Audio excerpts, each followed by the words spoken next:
দর্শক, ঢাকা শহরে এখন নতুন পুলিশ এসে সে ঘুমায় না, সে ঘুষ নেয় না, বরং সে আপনাকে সবসময় দেখছে। এটা হলো এআই ক্যামেরা। আজ আমরা জানবো সাধারণ মানুষ এই ব্যবস্থাকে কিভাবে গ্রহণ করছে। চলুন সাধারণ মানুষের কাছ থেকে এর সুবিধাসমূহ বা অসুবিধাসমূহ জেনে নিই।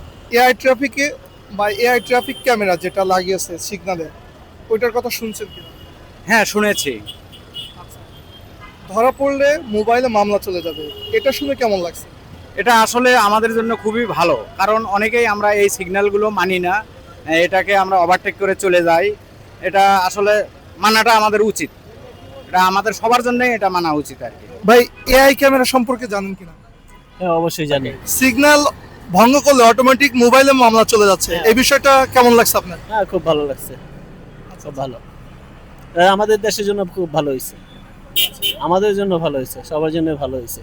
বিষয়টা হচ্ছে একটা দেশের যদি আইন যদি চালু হয়, সেক্ষেত্রে আমরা যদি অমান্য করি, অবশ্যই আমরা তো অটো মামলা হবে আমাদের বিরুদ্ধে।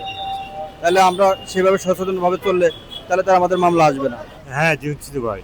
হ্যাঁ ওটা তো এই বিষয়টা যে এআই ক্যামেরা, সেটা মানে ধরা পড়লে বা আইন অমান্য করলে আপনার মামলা চলে যাচ্ছে মোবাইলে, এই বিষয়টা শুনে কেমন লাগছে?